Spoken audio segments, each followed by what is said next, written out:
तो आज हम लोग केमिकल काइनेटिक्स के सवाल लगा लेते हैं। अगला चैप्टर ये है केमिकल काइनेटिक्स। तो इसमें से टॉपिक वाइज हैं।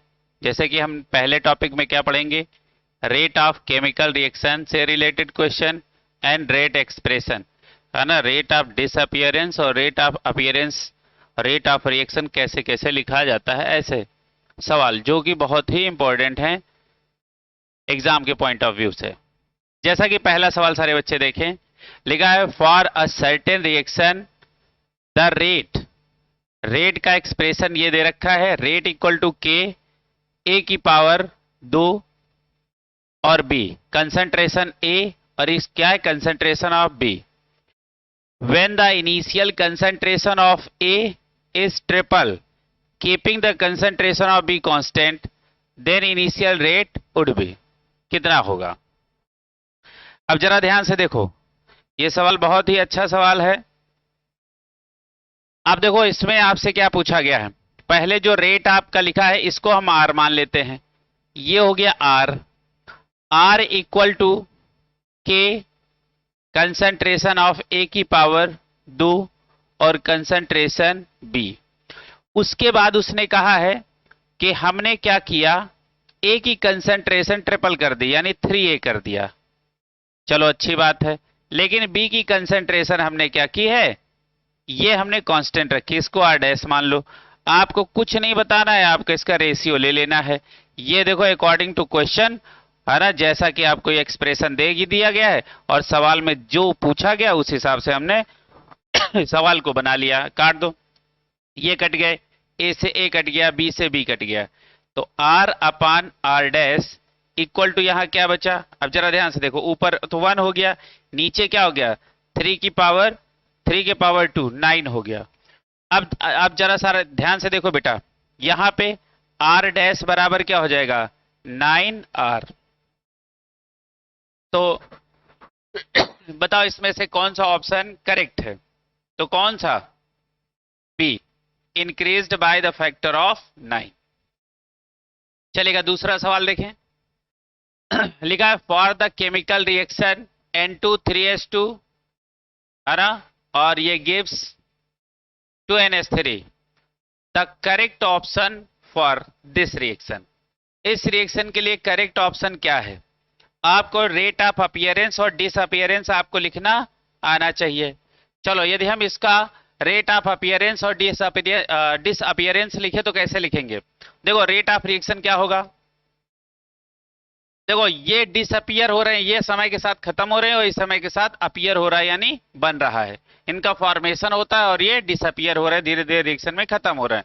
तो क्या लिखेंगे माइनस, आप देखो यहां पे कोई स्टोसियोमेट्रिक कोफिशिएंट नहीं है तो कुछ भी नहीं लिखेंगे, t concentration of N2 upon dt equal to -1/3 D concentration of H2 upon dt equal to plus 1/2 D concentration of NH3 upon dt। ये तो हो गया हमारा एक्सप्रेशन कि हम लोग इसको कैसे एक्सप्रेस कर सकते हैं। अब इनमें से बोला गया है कि कौन सा ऑप्शन सही है। अच्छा देखो यहां लिखा है 3S2 जबकि होना क्या चाहिए 1/3S2, ये तो वाला पहला वाला तो गलत हो गया। दूसरा देखो -1/3S2 dt और बराबर माइनस NH2, यहां माइनस लगा दिया इसलिए ये भी ऑप्शन आपका गलत हो गया, क्योंकि जो बनता है वहां पे प्लस लगता है, जो खर्चा होता है रिएक्टेंट खर्चा होता है, प्रोडक्ट बनता है, बनने वाले को प्लस, खर्चा होने वाले को माइनस में लिखते हैं। तो 2 ऑप्शन खत्म। अब तीसरा देखो, यहां लिखा है, ये देखो खर्चा हो रहा है और देखो यहां पे क्या होना चाहिए 1/2, यहां पे क्या होना चाहिए 1/2, यहां क्या है 2, ये भी गलत। उसके बाद देखो यहां पे लिखा है concentration of N2 upon dt और ये खर्चा हो रहा है 1/2 D concentration of NH3 upon dt, ये बनना है। ये एक्सप्रेशन बिल्कुल सही है। देखो इसको इसके साथ लिखा है, आपस में सारे बराबर होते हैं,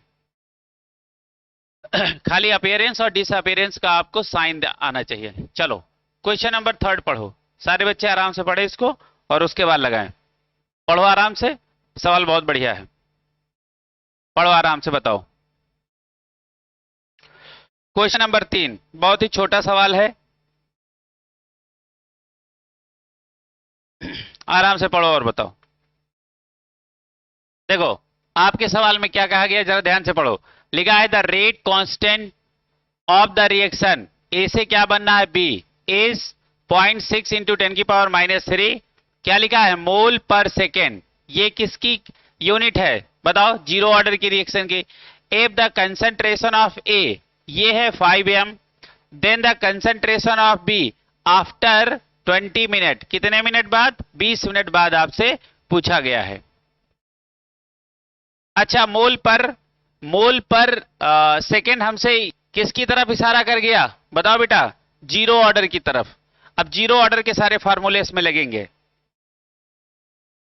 जीरो ऑर्डर का फार्मूला लगाओ। अच्छा क्या हमने आपको पढ़ाया था, AT बराबर A0 माइनस KT। अच्छा AT क्या है, आफ्टर टाइम t, और ये क्या है, इनिशियल कंसंट्रेशन, और ये क्या है, आफ्टर t, यानी कुछ समय के बाद कंसंट्रेशन। अच्छा या इसी को हम लिख सकते हैं, देखो ए यहां पे इसको ले आओ, तो इसको क्या लिख सकते हैं, AT माइनस A, और बराबर क्या हो जाएगा, इसको इधर ले आओ या इसको इधर ले आओ, ऐसे ले आओ, ठीक है। इसको इधर ले आओ, इसको इधर ले जाओ, तो इसको हम क्या लिख देंगे, A0 माइनस AT और बराबर KT। A0 माइनस AT ही क्या होता है, x, तो x बराबर ये क्या बन गया, KT।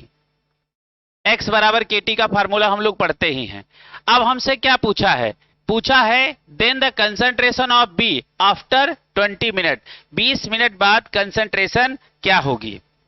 हमको K का वैल्यू दिया गया है, K का वैल्यू आपको दिया गया है, तो अब जरा ध्यान से देखो, K का वैल्यू आपके पास कितना है, 0.6 इंटू 10⁻³ और इंटू टाइम दिया गया है कितना, 20 मिनट, और अब इसको सेकेंड में कन्वर्ट करना है, 60 से मल्टीप्लाई कर दो, तो ये आंसर कितना आ जाएगा, कौन सा ऑप्शन सही है, डी।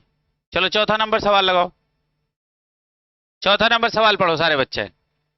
लिखा गया है in a reaction A plus B, इससे क्या बनना है, product, rate is doubled when the concentration of B is double and rate increased by a factor of 8 when the concentration of both A and B are double, rate law for the reaction written as। देखो जो कहता गया है उसके जैसे equation बनाते जाओ, उसके जैसे इक्वेशन को बनाते जाओ।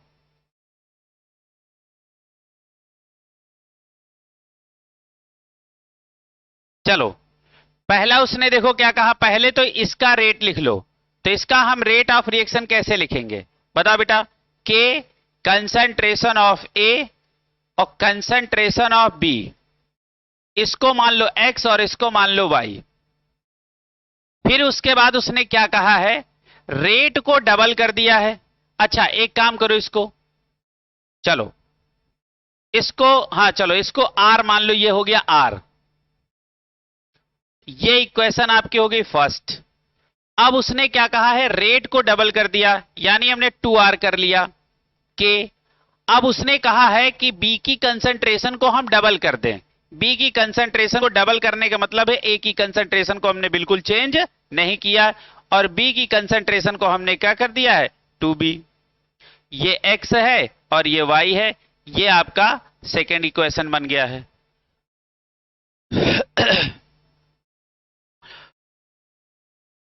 अब उसने अगली बात कही है कि यदि हमने रेट को कितने फैक्टर बढ़ा दिया, 8, तो 8R कर दो, तो K। अब हमने कंसंट्रेशन A और कंसंट्रेशन B दोनों को कर दिया है डबल, तो यहां लिख लो 2A, यहां लिखो 2B, इसकी पावर X और इसकी पावर Y, इसको मान लो ये आपकी इक्वेशन कौन सी है, थर्ड, है ना। यदि हमको X और Y की वैल्यू मालूम पड़ जाए तो हम यहां पे रख दें, वही हमारा सवाल बन जाएगा। लेकिन बात तो यह है कि कैसे निकाला जाए, तो चलो इसको अब आगे सॉल्व करो सारे बच्चे, क्या करें कि मजा आ जाए।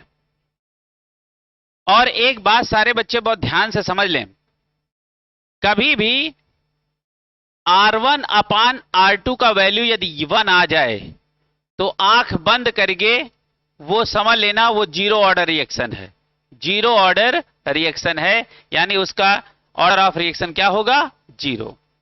ये बात हमेशा याद रखना। तो चलो हम लोग इसको सॉल्व करते हैं।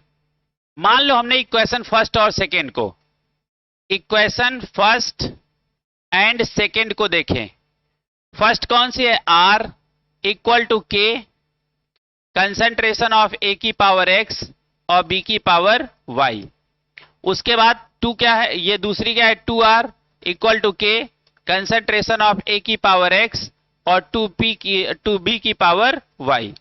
इनको डिवाइड कर दो, R से R कैंसिल, K से K कैंसिल, A से A कैंसिल और B से B कैंसिल। तो ये क्या बचा, यहां क्या हो जाएगा, देखो यहां पे क्या हो जाएगा, 1/2 इक्वल टू, ये तो 1 हो गया, ये क्या बचा 1/2 की पावर क्या हो जाएगा y।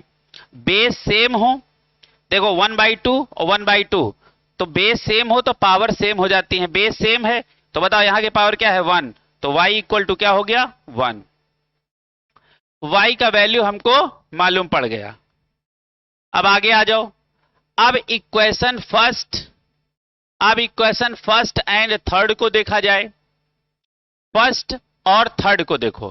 फर्स्ट क्या है, देखो R इक्वल टू के कंसंट्रेशन ऑफ A की पावर X और B की पावर Y।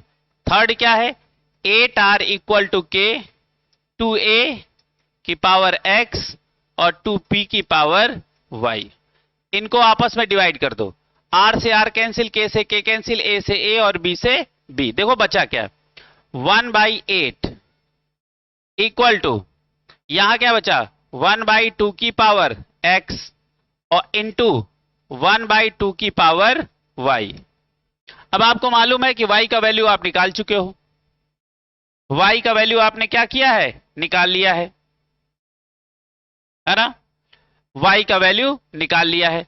तो अब देखो, जब अब इसको 1/2 में लिख लो, तो 8 को क्या लिख सकते हैं 2 की पावर 3, तो 1/2 की पावर यहां क्या हो जाएगा 3 इक्वल टू 1/2 की पावर x और इंटू 1/2 की पावर y इक्वल टू कितना निकाले हो 1, अभी निकाला है, रख दो।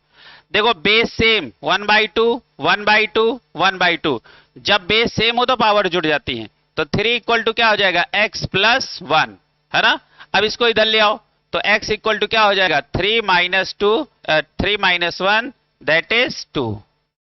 तो अब इसमें क्या बना, x इक्वल टू 2 और y इक्वल टू 1, यानी रेट का फार्मूला आपका क्या बनेगा, अब यहां पे x की जगह रखो 2 और यहां रखो 1, तो रेट बराबर k कंसंट्रेशन A, तो x कितना है 2 और B की पावर क्या हो जाएगा 1, 1 लिखो चाहे ना लिखो। ये कौन सा ऑप्शन है, वही सही है। ये कौन सा है, ये दैट इज फोर्थ ऑप्शन। अच्छे से सारे बच्चे देख लें, सवाल कोई बहुत बड़ा नहीं था, समझ के लगाएंगे तो आ जाएगा। चलो अगला क्वेश्चन नंबर 5 लगाएं। क्वेश्चन नंबर 5 आराम आराम से लगाओ, बहुत ज्यादा परेशान नहीं होने की जरूरत नहीं। क्वेश्चन नंबर 5, इसमें तो कुछ है ये नहीं, इसमें खाली 2 टाइप के रेट ऑफ रिएक्शंस को आपको बराबर करना है। सवाल ये है आपका, सवाल ये है the rate of reaction 2N2O5 gives 4NO2 plus O2 can be written in the 3 ways। 3 तरीके से लिखा जा सकता है, 3 रास्ते हैं। कैसे लिखा जा सकता है, ये देखो उसका एक्सप्रेशन है, ऐसे लिखा जा सकता है ना। अब आपसे पूछा गया है ऐसे ऐसे लिखा जा सकता है, ये पूरा एक्सप्रेशन है। लिखा है द रिलेशन बिटवीन के डैश एंड के डबल डैश, इनमें रिलेशन आपको बताना है ना। तो सारे बच्चे बहुत ध्यान से देखो, इसको देखो हम यहां पे लगाते हैं, इस सवाल को हम यहां पे लगाने जा रहे हैं। अब जरा ध्यान से देखो, आपकी इक्वेशन क्या है, ये लिखी है। अब ये क्या लिखा है 2N2O5 gives 4NO2 plus O2, ये दिया है।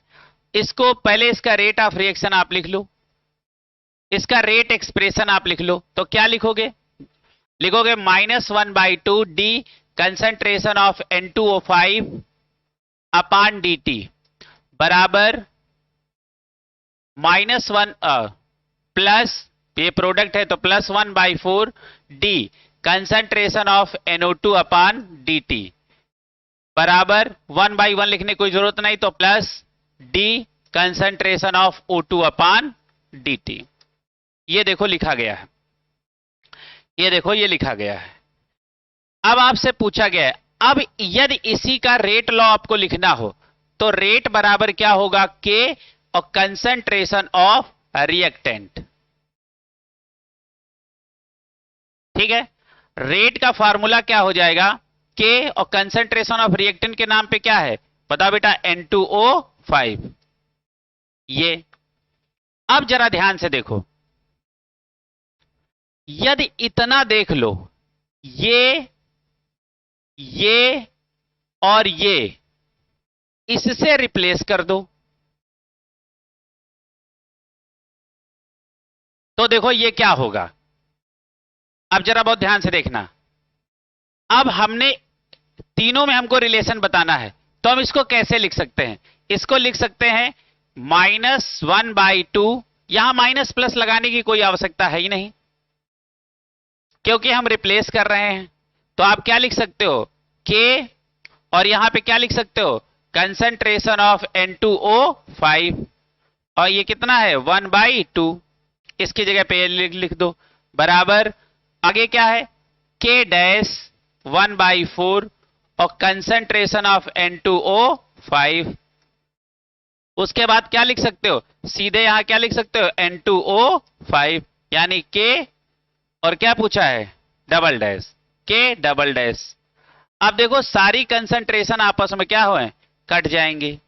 तो ये देखो एक्सप्रेशन क्या बना, लिखा है K/2 बराबर K dash by 4 equal to K double dash.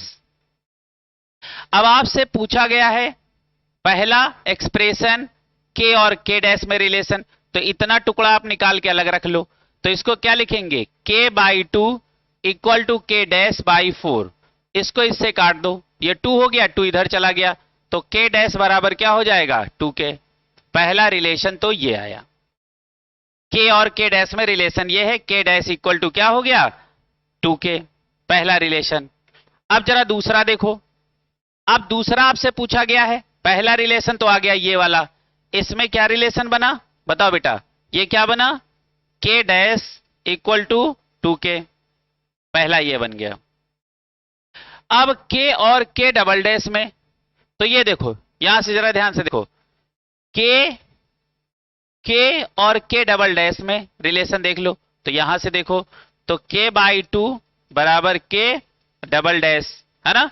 अब जरा ध्यान से देखो, तो K डैश यहां क्या रिलेशन बना कि K डबल डैश बराबर K/2, ये जो आंसर हो वही सही। K डैश बराबर 2K, K डैश बराबर 2K, K डबल डैश भाई क्या K/2, that is second option. चलो 6 नंबर सवाल के लिए प्रॉपर जगह है, यहीं पे लगाओ। 6 नंबर सवाल ये है, लिखा फॉर द रिएक्शन, ध्यान से देखो, ध्यान से पढ़ो, सवाल बड़े आसान है, आराम से लग जाएंगे। लिखा for the reaction N2O5 gives 2NO2 gas or 1/2 O2 gas. The value of rate of disappearance of N2O5 is given as इतना मोल पर लीटर पर second. The rate of formation of N2, NO2 and O2 is given respectively. सबसे पहले तो आपको expression लिखना आना चाहिए, वो एक्सप्रेशन लिख लो, बस सवाल खत्म। देखो इसको कैसे रिप्रेजेंट करेंगे, कैसे एक्सप्रेस करेंगे, तो क्या लिखेंगे, -d concentration of N2O5 upon dt बराबर +1/2 d concentration of NO2 upon dt बराबर 1/2, प्लस में है ये बेटा, और d concentration of O2 upon dt। अब आपसे दिया गया है कि N2O5 का जो वैल्यू ऑफ डिसअपियरेंस है, ये value of disappearance of N2O5 and appearance of NO2 and O2, इसका वैल्यू आपको दे रखा है कितना, कितना दिया गया है। प्लस माइनस के यहां कोई रोल नहीं है, प्लस माइनस का यहां सिर्फ और सिर्फ मतलब है कि ये रिएक्टेंट है और ये प्रोडक्ट है, ये खत्म हो रहा है और ये बन रहा है, इससे ज्यादा इसका कोई मतलब नहीं। इसका वैल्यू कितना दिया गया है, 6.25 इंटू 10 की पावर -3। अच्छा, इसको किसके बराबर लिख सकते हो, 1/2 D concentration of NO2 upon dt। आपसे ये अपीयरेंस पूछा, इसको इधर मल्टीप्लाई कर दो, 6.25 इंटू 10 की पावर -3 इंटू 2 बराबर क्या हो जाएगा, D concentration of NO2 upon dt। Clear है। अब इसको मल्टीप्लाई कर लो तो क्या हो जाएगा, 10, 5 और 12, तो ये हो गया आपका इंटू 10 की पावर -3। ये वैल्यू आ गई है ना। ये किसका है, NO2 का फॉर्मेशन, ये NO2 की वैल्यू आ गई। तो NO2 की वैल्यू, अच्छा अब जरा ध्यान से देखो, ये पॉइंट आगे पीछे हो सकता है। यदि इसको हम ऐसे लिखें, इसको ऐसे लिख सकते हैं ना, इसको क्या लिख सकते हैं, 1.25 इंटू 10 की पावर -2, ये भी लिख सकते हैं। हमने पॉइंट इधर उधर कर लिया। अब जरा, अब इसी की वैल्यू इसके बराबर कर दो, इसी के वैल्यू इसके बराबर कर दो। जरा यहां एक बात जरा ध्यान से देखो, इसको जरा ध्यान से देखो, यहां पे क्या लिखा है, यहां 1/1/2 हो जाएगा, तो ये 2 कहां आ जाएगा, यहां। तो इसको हम क्या लिखेंगे, बराबर 2 और D concentration of O2 upon dt। यहां ध्यान से लिखना, ये 1/1/2 हो जाएगा ना, स्टोसियोमेट्री 1/2 में आ जाती है, तो ये 2 कहां चला जाएगा, ऊपर, तो ये लिखेंगे। अब जरा ध्यान से देखो, अब इसको हम कैसे लिखेंगे,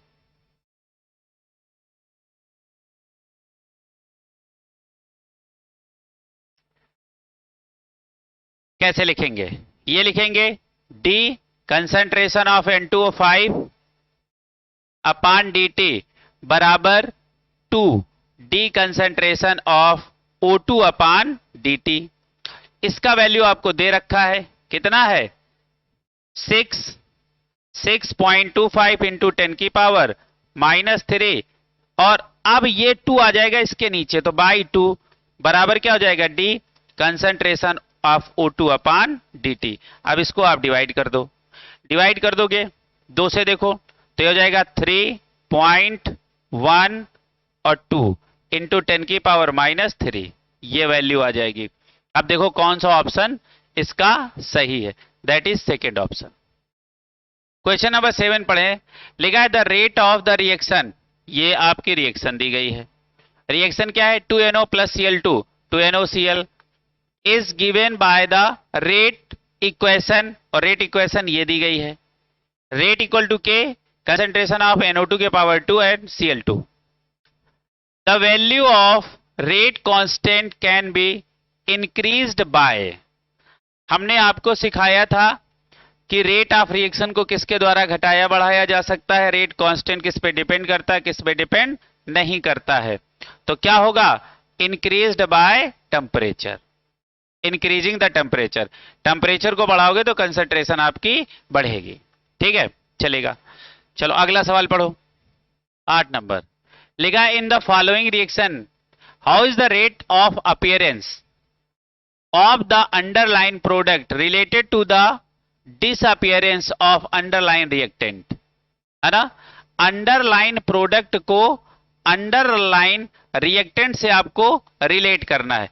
देखो ये क्या है, रिएक्टेंट, ये डिसअपियर हो रहा है, ये क्या है, प्रोडक्ट, ये क्या हो रहा, अपीयर हो रहा है ना।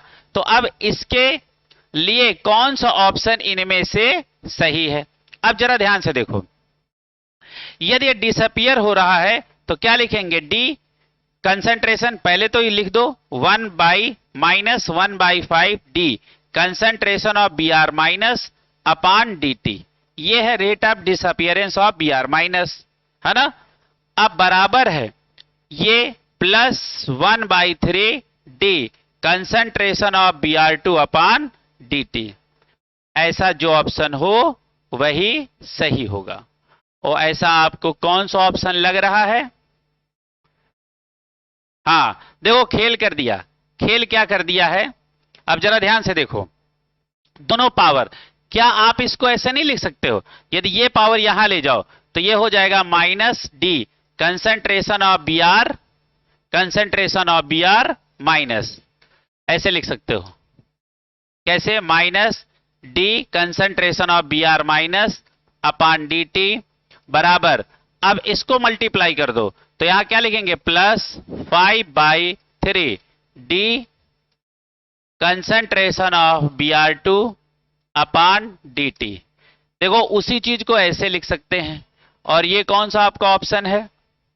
ये डी। 3/5। अच्छा, और खेल कर दिया है, उसने बी आर टू के बराबर किया है, हमने यहां बी आर के बराबर कर लिया है, तो आप इसी को बी आर टू के रिस्पेक्ट में लिख दो तो क्या हो जाएगा? इसको बी आर टू लिखोगे तो D concentration of B R two upon D T, इसको मल्टीप्लाई यहां कर लो तो 3/5 D concentration of B R minus upon D T.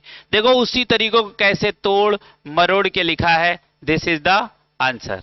बस ये आपका आंसर हो गया। कौन सा? डी। देखो 9 नंबर सवाल क्या है, बढ़िया सवाल है। लिखा for the reaction N2 + 3S2 = 2NH3, है ना? यहां लिखा है इसका वैल्यू इतना दिया गया है मोल पर लीटर पर सेकेंड। द वैल्यू ऑफ इसका क्या होगा? Rate of appearance of NH3 is इतना and rate of disappearance of H2 आपसे पूछा गया है ना? तो सबसे पहले इस रिएक्शन को आप रिप्रेजेंट करें। चलो यहां पे सवाल हम लोग लगा लेते हैं। देखो ये अपने पास, इसको कैसे लिखोगे?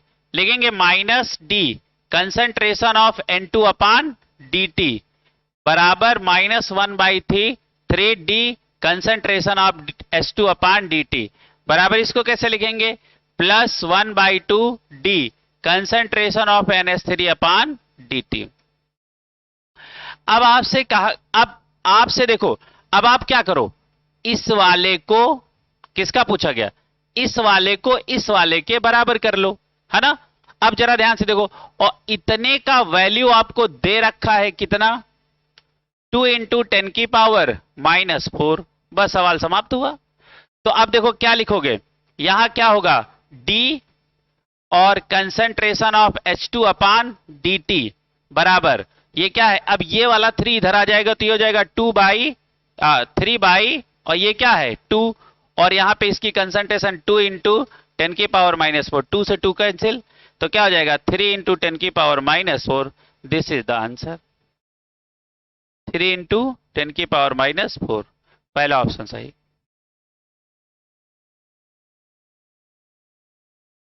लगा लो बेटा इसको। हम लोगों ने देखो यहां से लगाने सवाल शुरू किए हैं। ये देखो हम लोगों ने यहां तक सवाल किए, ये सवाल किए, ये सब धनाधन सवाल किए, है ना? ये सब सवाल ही सवाल हैं। समस्या क्या है? ये देखो यहां तक हम लोगों ने सवाल लगा लिए। अब 10 नंबर क्वेश्चन लगाओ, आराम से पढ़ो, धीरे धीरे पढ़ो, ज्यादा जोर न पढ़ो। क्वेश्चन नंबर 10, सारे बच्चे आराम से पढ़ें फिर बताएं। पहले आप एक लिस्ट बना लो इस सवाल के लिए। ये वाला सवाल पहले पढ़ें और फिर इसको आराम से समझना है। ये वाला 10 नंबर सवाल।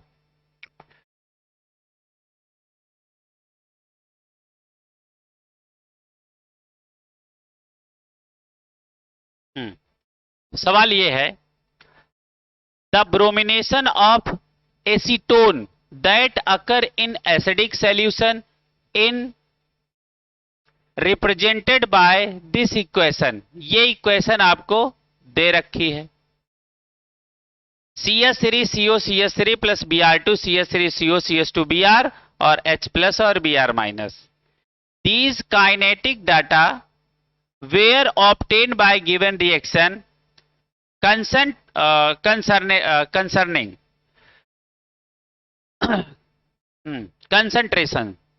कंसंट्रेशंस आपकी दी गई हैं। बहुत क्लियर नहीं है ये, चलो ठीक है। कंसंट्रेशंस आपकी ये दी गई हैं। यहां पे एसीटोन का कंसंट्रेशन ये है, Br2 का कंसंट्रेशन ये है और H प्लस का कंसंट्रेशन ये है। Initial rate disappearance of Br2 है ना, मोल पर सेकेंड। अब ये सबके आपको वैल्यू दे दिए गए हैं अलग अलग, तो आपको based on these data the rate equation क्या होगी, इस डेटा के आधार पे इनमें से रेट इक्वेशन क्या होगी। लगाने को यह सवाल बहुत बड़ा लगाया जा सकता है और इसको एक लाइन में भी लगाया जा सकता है।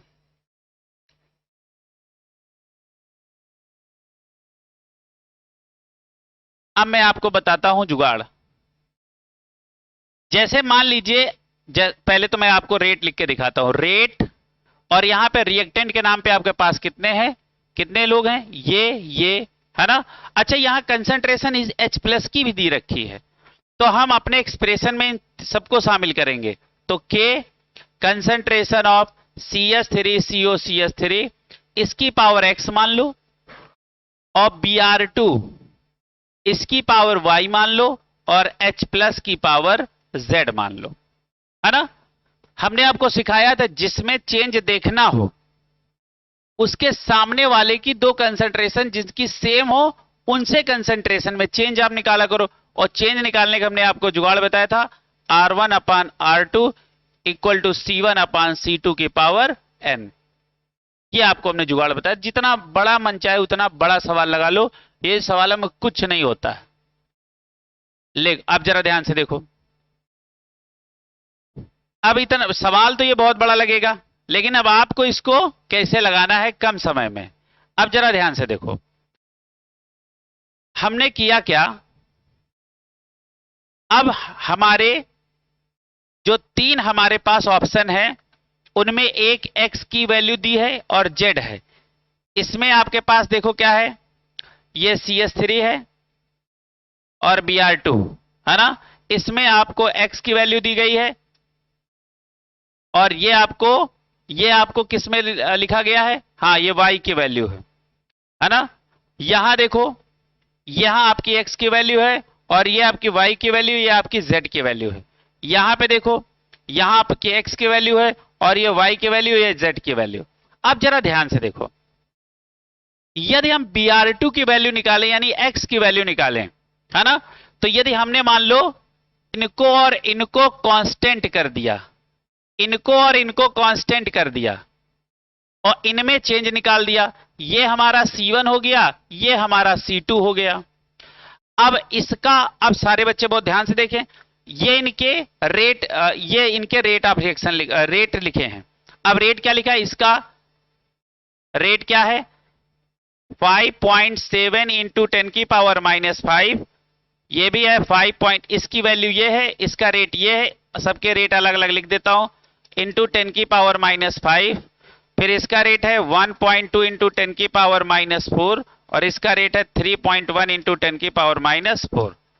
अब देखो, ये C1 C2 मिल गए और ये हमको R1 और R2 मिल गए, तो हमने क्या पढ़ाया आपको, R1/R2 इक्वल टू C1/C2 की पावर n। R1 क्या है 5 पॉइंट, अच्छा यही n आपका क्या होगा, क्या होगा y, क्या होगा y, क्योंकि हमने x को और z को कांस्टेंट कर लिया, तो किस में चेंज देख रहे हैं, y में, तो ये n हमारा क्या होगा y इंटू 10 की पावर -5 अपान 5.7 इंटू 10 की पावर -5 इक्वल टू C1/C2 की पावर n। अच्छा C1 कितना है, ये C1 आपके पास क्या है, अब जरा ध्यान से देखो, यहां पे हम वैल्यू रख लेते हैं। यहां अपने पास C1 है 0.05 और C2 आपके पास क्या है 0.10, ये पॉइंट खत्म हो गया, ये क्या है 5/10 और ये हमारा अब इस समय क्या हो गया y, ये कट गया, ये कट गया। अब जरा ध्यान से देखो, अब हमारे पास C1/C2 है ना, और ये कट गया और इसकी पावर, अब ये हमारा वैल्यू कितना है, चलो वैल्यू के साथ लिखते हैं, बराबर ये वैल्यू कितनी है, आराम से लिखो क्योंकि ये बहुत कम लाइनों में सवाल लग रहा है। ये क्या है 5/10 की पावर कितना है बेटा, y इक्वल टू 1। हमने कहा था जब कंसंट्रेशन है ना, कंसंट्रेशन आपस में बराबर हो जाए, यानी जब भी आपका R1 और R2 का वैल्यू 1 आ जाए, R1 और R2 का वैल्यू 1 आ जाए, हमने आपको ये बात बताया था, तो यहां y इक्वल टू क्या हो जाएगा, 0। ये बात हमने बहुत दूर नहीं, अभी आपको थोड़ी देर पहले हमने पढ़ाई है, समय रेज भी हो गया होगा। हाँ, आज के बाद याद रखो, यदि R1 अपान R2 का वैल्यू कभी 1 आ जाए काटने से, तो हमेशा आप उसको 0 ऑर्डर बनाएंगे। तो ये आपके कौन सी ऑर्डर की रिएक्शन है, 0। तो यहां y का वैल्यू क्या हो गया, 0। अब देखो कौन से ऑप्शन में y वाला नहीं है। y पावर आप किसको दिए हो, Br को। कौन से एक्सप्रेशन में Br2 नहीं है, यहां Br2 है, यह ऑप्शन गलत। यहां Br2 है, ऑप्शन गलत। अब जरा ध्यान से देखो, यहां Br2 है, ऑप्शन गलत। कौन सा ऑप्शन सही है, पहला। कम लाइनों में सवाल लग गया। देखो इसको सॉल्व करने के चक्कर में ना पड़ना।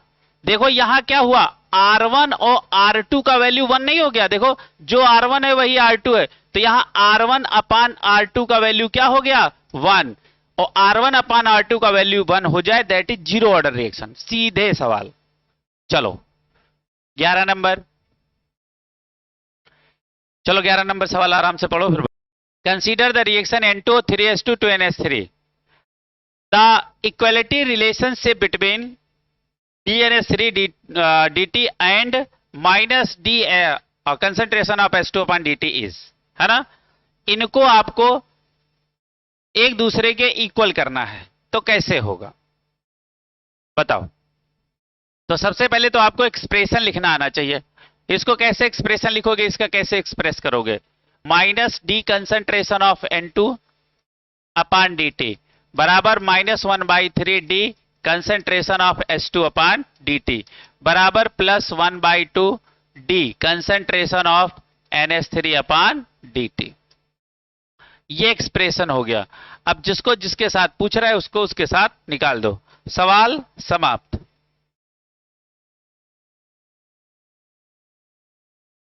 पूछा गया है इनमें से कौन सा ऑप्शन सही है।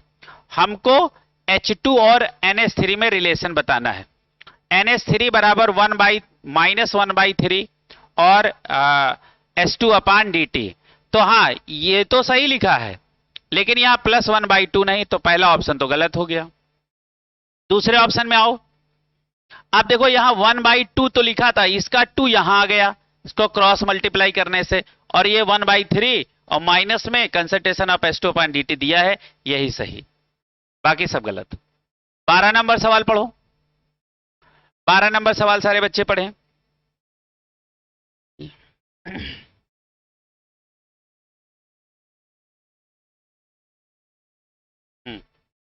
12 नंबर सवाल पढ़ो और देखो क्या लिखा, for the reaction 2a + b = 3c + d, which of the following, क्या लिखा, does not express the relation rate.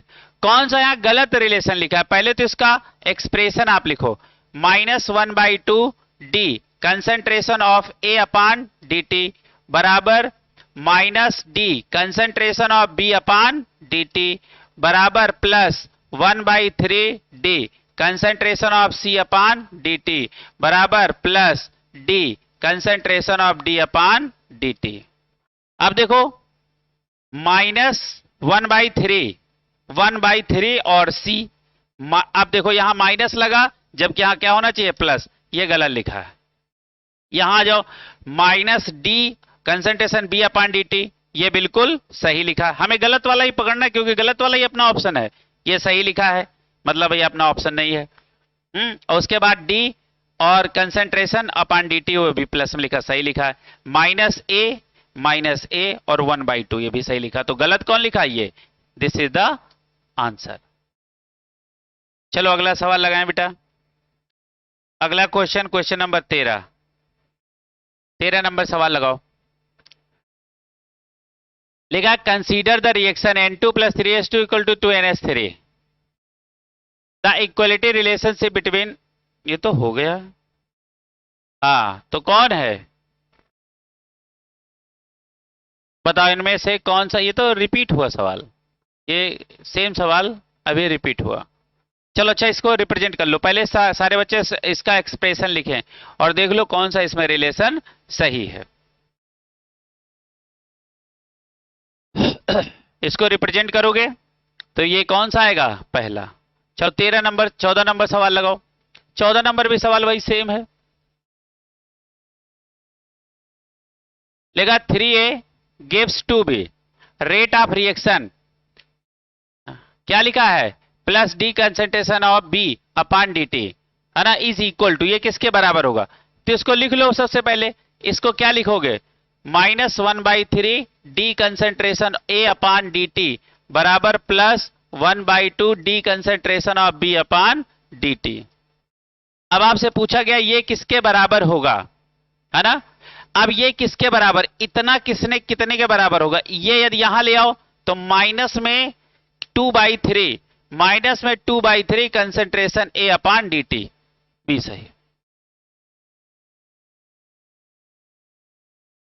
15 number सवाल यह है, ये आपका इक्वेशन दे रखा है, ठीक है, for the reaction rate and rate constant R, ये रेट का वैल्यू दिया गया है और ये रेट कांस्टेंट का वैल्यू दिया गया है respectively, then concentration of N2O5 at that time will B.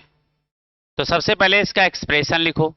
Expression कैसे लिखेंगे, -1/2 D concentration of N2O5 upon D T बराबर +1/4 d concentration of NO2 upon D T बराबर plus D concentration of O2 upon D t. अच्छा, हमको यदि rate लिखना हो तो क्या लिखेंगे, के कंसेंट्रेशन ऑफ रिएक्टेंट, रिएक्टेंट के नाम पे अपने पास क्या है N2O5। अच्छा, इसकी पावर लगानी हो तो ये 2 लगेगा, लेकिन उसकी हमें जरूरत नहीं है। अब ये भी तो रेट है, अब रेट को रेट के बराबर कर दो।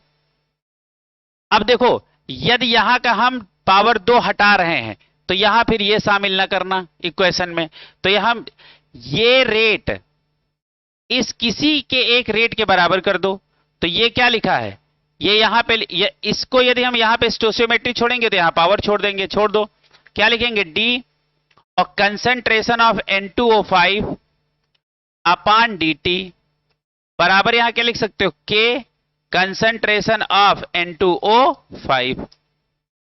अब आप सवाल में क्या दिया गया है, दिया गया है रेट, और रेट कांस्टेंट का वैल्यू आपको दे दिया गया है, तो ये रेट के बराबर ही है, तो है, क्योंकि ये रेट के बराबर ही तो है, ये rate of disappearance, rate of appearance, rate of appearance तो बराबर है। इसका वैल्यू कितना है 1.02 इंटू 10⁻⁻4 बराबर, इसका वैल्यू कितना है के का 3.4 इंटू 10⁻5 और कंसेंट्रेशन ऑफ N2O5। तो कंसेंट्रेशन ऑफ N2O5 बराबर क्या हो जाएगा 1.02 इंटू 10⁻⁻4 अपॉन 3.4 इंटू 10⁻⁻5। इसी को सॉल्व कर लो, बताओ जल्दी से बताओ कौन सा ऑप्शन आएगा, कौन सा इसमें आंसर आएगा। अच्छा, हम क्या कर सकते हैं, इसको एक पावर पीछे कर दो, एक पॉइंट पीछे कर दो, 10⁻⁻4 हो जाएगा। तो इसको क्या लिख सकते हैं 1, अच्छा इसको ऐसा करो बराबर कर लो, तो इसको हम क्या लिख सकते हैं, इसको कितना लिख सकते हैं 10⁻⁻6, हाँ लिख सकते हैं। तो 102 इंटू 10⁻⁻6, इसको कैसे लिख सकते हो 34 और इंटू 10⁻⁻6, ये कट गया। अब ये देखो इसके लगभग 3 गुना है, तो इसका वैल्यू क्या आ जाएगा 3। कौन सा ऑप्शन है, पकड़ो उस ऑप्शन को, ये